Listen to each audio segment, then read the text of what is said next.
Downtown Decatur, it's the Faber Files. Hello, I'm your host, Bill Faber. Because democracy demands debate, we present this program of public interests and issues in Decatur and Macon County community. A program that presents extensive conversations on broadcast TV seen nowhere else in our local community. This evening we have our special guest, Representative Dennis Shackleford, who is running for the 96th District as a candidate for the state representative. He's from Rochester, and he's here in Decatur to introduce himself to our Decatur community. Welcome, Mr. Shackleford. Thank you. I appreciate you having me here today. It's so nice to meet you and get a chance to talk with you. I know so many of our viewers are interested in meeting you. You're well known over in Sangamon County, but here in Macon County, it's a little bit different story. That's correct. I've been over in Sangamon County since 1970. My father opened J.C. Penney store over there on the East Springfield. I live in Rochester. Went to Rochester High School, Springfield College, got an associate's degree there. Went down to Southern Illinois University at Edwardsville and got a bachelor's and a master's degree down there. Got a little bit of capital and a whole lot of credit, and back in 1984 I opened my first business in Charleston, Illinois. And I've been doing the same thing for the last 28, going on 29 years now. I own a chain of Hallmark card and gift shops. So you bring the experience of a small businessman to government. That's correct, yes. You know, getting good people to run for office is very difficult because it's such a, not only energy, time, and money, but just the controversy and sometimes the negativity keeps people from getting into the race. How did you decide to get into this mix, Mr. Shackleford? You know, and that's a shame that there's so much negativity in this, and you know, actually there are some very, very good people in state government, but it's something that I wanted to do for the last 5 or 6 years. But my business was at the size and my children were at the age that I just couldn't do it. But funny, they grow up, and my youngest is now a senior in high school, and when this redistricting came up, I said if I don't do it now, I never will. So it's been something that I've wanted to do for a long time, and I talked it over with my minister, and a couple of years ago on a golf course, and I told him I was gonna run for office, and ask if he would be one of my campaign chairs, and graciously did so, and off we are. That's great. Your district that you're campaigning in 96 is very extensive. In terms of Decatur, what coverage area is that? But they call this the Barbell District. And how it got its name, I guess, is a heavy concentration of people in Springfield, and even heavier concentration of people in Decatur. So we've got, it's very, very hard to describe. It basically runs south of the interstate and north of Mount Zion, or over to the lake, and just a little past St. Mary's there, but it takes in the heart of the city, in both cities actually. Okay. Goes into Rochester, Edinburgh, Mount Auburn, Kincaid, Booty, Blue Mound. So Taylorville. It touches Taylorville, just to the north of Taylorville. So there's not much, just a couple of streets in Taylorville. Then that goes into the 95th representative district, which Wayne Rosenthal is currently the state rep down there. And both the 95th and the 96th make up the 48th Senate district, in which your mayor, Mike McElroy, is currently running. Sure. I recall your race in the primary, and you won your primary very handily. What are the issues that you're advocating as foremost in your mind as you seek to be representative of the 96th district? As I go out and knocking on doors, and my other volunteers can attest to this, the majority of the issues that people find in the state of Illinois is jobs. Decatur has a plus 12.2 or something unemployment rate, higher than the state's average. Springfield is a high unemployment rate.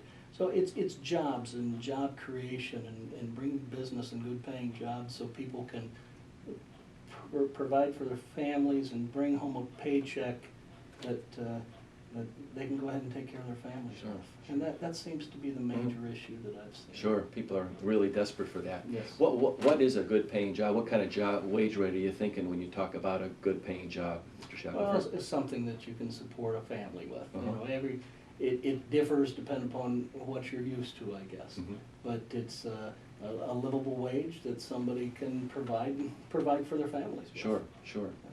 You know, we've seen the very fine middle-class jobs, for example, at Firestone and Caterpillar being erased, men who are making $50,000 or $60,000 who could raise a family of four. Today, for example, the Caterpillar is hiring independent contractors to work at $12 an hour. Tough to raise a family of four on $12 an hour. It is, but, you know, the way capitalism works is you start and you get to improve your situation as time goes on. Unfortunately, as the jobs move out of state and people move out of state and businesses move out of state, there's less opportunities of being able to find a different situation in Sure, your life. sure. You know, over the years, Mr. Shackleford, Illinois has lost jobs to other southern states and beyond. And, you know, a generation ago, or 2 generations ago, New England lost their jobs to South Carolina, and then South Carolina lost their jobs to Mexico. So how do we stabilize this job and wage situation so that the jobs don't go from New England to Georgia to Mexico to China? Well, we have to, I believe that you have to take care of what you have, and you have to take care of the business people, and I think government gets involved a little bit too much into the business person's facilities and into their businesses due to overregulation and increased taxes, and everybody is, you know, I don't think any business really wants to move out of the state. Mhm. It's the reason that they opened and operated where they chose to, was Sure. because they wanted to do business there. But sometimes government and external things forces companies, in order to be competitive, to Right. have to move Right. away and find greener pastures, Sure. I guess. You know, Mr. Shackleford, you're a small businessman, and I am too. And what I see really when I look at our chambers of commerce, especially the U.S. Chamber of Commerce, I think that guys like you and me, the small business guys, are kind of overlooked. That the focus seems to be on the big boys, and we're kind of left in the dust as they advocate their programs and policies. But, you know, the small business owner is the backbone of this country. Right. It's the people who take the risk, the people who put everything out on the line and open their businesses and hire people. I think there's about 1 million small businesses in the state of Illinois, and if you think about it, and our unemployment rate's about 660,000 people in the state. But if half of us would hire one person, Right. we'd reduce our unemployment rate by 500,000 people. Sure. But, you know, I think the small business person has been hurt in the state of Illinois due to different Sure. regulations, and it's tough out there. Sure.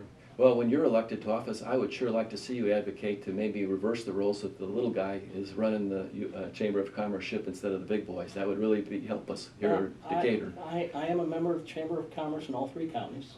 I've been a chamber member for 28 years now.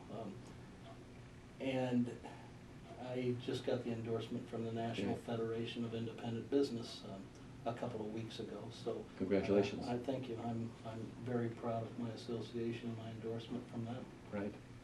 I will be a strong advocate for the small business person. You know, you say that the groundswell of I don't know, feeling as you walk the beat, so to speak, is for jobs. So what would be the plan, Mr. Shackleford, to bring jobs, good paying jobs to Decatur? Well, I think the mindset, Decatur has a wonderful opportunity. This is, you know, the more I'm around this area, and we spend about 60 to 65% of our time in Decatur, because that's 60 to 65% of the votes are in Decatur. And I really like what I see. We've got, just in this district actually, we've got world-class medical facilities. There's Decatur Memorial, there's St. Mary's, there's St. John's, there's Memorial Medical Center, SIU School of Medicine, Springfield Clinic. We've got top-notch food processing companies, world-class, world headquarters in ADM and Tate and Lyle. We've got Caterpillar, the manufacturing job. all of these can create ancillary businesses that can feed off of the big businesses. You know, we got our agriculture this is the heart of Illinois. And how agriculture goes is how the rest of the economy around, especially central Illinois, if not the whole state, if not the whole country. So there's lots of opportunities that I see in Decatur. If somebody tells you that there's nothing to do in central Illinois, they ought to follow me around for a couple of weeks. Sure. And I'll show them a lot of things to do. I noticed as I was walking in here, there's some festival going on Sure. out here in the square. The arts festival going on this weekend. Yes, and there's lots of opportunities, and you got tremendous university here in Millikan University and Richmond Community College. Decatur is just a prime area, I think, to develop and to nurture the business and have businesses move in. Right. Well, you make a very astute assessment of the potential here in Decatur, especially. But why after a generation is it that potential not being tapped, and how can we tap that potential that you've outlined? Well, I think we have to do something with business regulation and business taxes. And we've got to make it okay for a business person to operate in the state of Illinois again. We're ranking number, I hear anywhere from 46 to 48 to 50 in the most business-friendly states to do business in the United States. We have to change that mindset and stop demonizing the business owners. And we need to draw them in. We need to pull them in. We need to be the magnet out there that some of the other states, like the Indiana is right now, and Wisconsin. We need to be that magnet state where people want to come in and move here. Central Illinois, we've got tremendous rail system that runs through it. We've got tremendous interstate system that runs through it. We're just ripe for things like that. So do I kind of hear you say that the plan would be cut taxes for corporations? Absolutely. How much and to what level? You know, I don't know. I couldn't really tell you. I would like to see the repeal of the corporate income tax that was initiated back in January of 11. If we cut the taxes, and which would reduce revenue, how does that affect our deficit? How do we make that up? Yeah, hopefully what we can do is we can attract more business and grow that tax base. Grow the tax base? And that's what we have to do is stop growing the tax rate and start growing the tax base in the state. So offer a good deal to the business, to the corporation, so they would like to come here? You might want to offer some incentives to corporations to move into the state. Sure.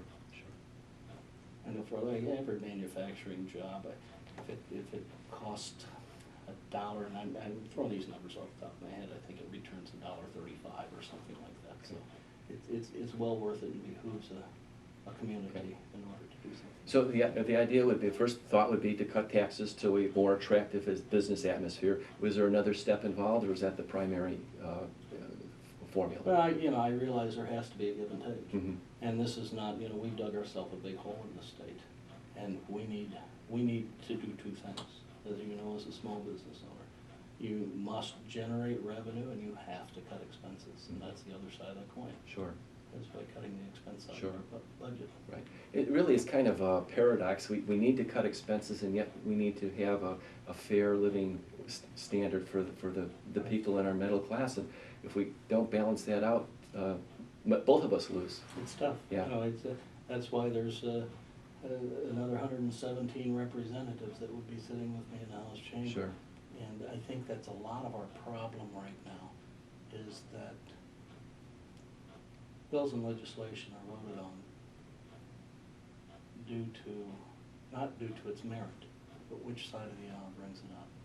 And we've got to change our mindset and not give it lip service every 2 years or every 4 years when there's an election. We have to change our mindset that, hey, Democrats have good ideas, Republicans have good ideas. Let's work across the aisle, truly do what's right for the citizens of the state of Illinois and the taxpayers of the state. That's what the people want, isn't it? That's absolutely. You're a small business owner, I'm a small business owner. I've got 60-some people that work for me. Could not tell you if any of them are Republican or Democrat, don't care. Sure. I sit on the board of directors at a local bank. There's 9 of us on that board. Couldn't tell you whether they're Republican or Democrat, don't care. Sure. We have a job to do, we do the job. You know, Mr. Shackleford, of course, I live and work in this community, and you've identified the #1 concern of our families, which is jobs. good paying jobs. But secondly, it seems to me, from my perspective, whether it's accurate or not, the next worry of the families are the schools. I think education. What do you think? We don't hear that a lot, You don't? knocking on doors, but Okay. There's three areas that we need to take care of, and three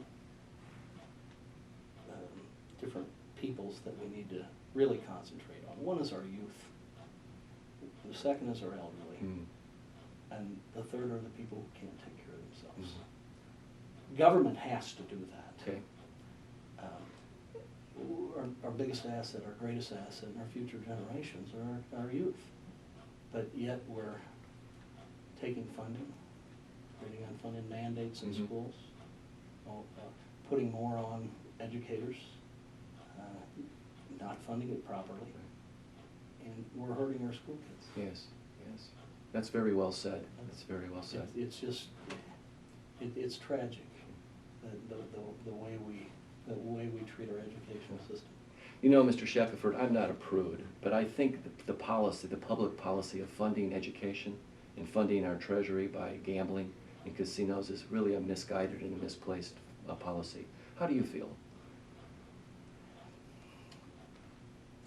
Monies need to be appropriated someplace. Are you asking me if I'm for gambling? Is that what? However you care to answer the question. And you can gamble at any 7-Eleven, gas station, grocery store, what have you.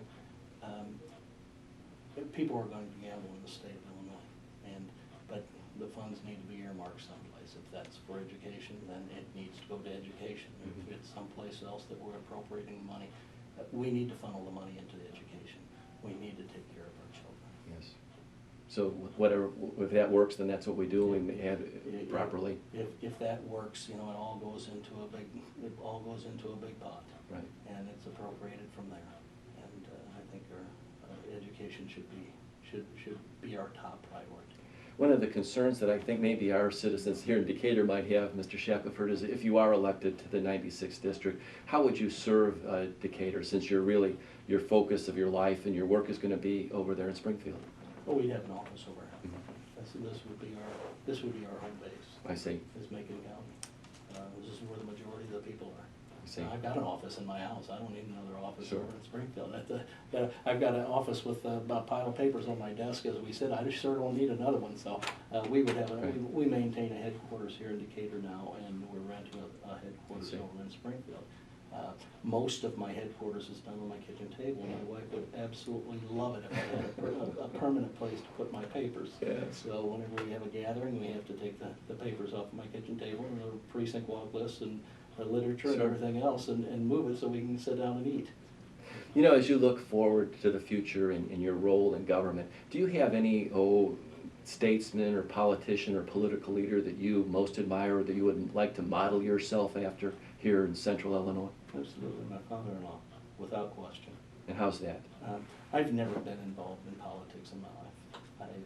This is the first time I've run for any elected office. My father-in-law was a former mayor of Springfield, Illinois. He's a Democrat named Ozzie Langfelder. The most fair, honest, genuine man that I've ever met in my life. I knew Mr. Langfelder. And I'm proud of my association with him. And irregardless of party, I am proud of my association with him, and I couldn't ask for a better father-in-law. Mhm. What is it about his work that you most admire in terms of, as you think about what he did for the people? You might not like what Ozzie always said, but what he said, he held true to his word. He raised a family of 13 children, fiscally conservative as it gets, honest, genuine, hardworking man that put family first. He's a wonderful Christian man who really seemed to have the balance, and that's he had the balance between his work and his political career and his family, and it shows to this day. I believe he just turned 85 a couple of weeks ago. Mhm.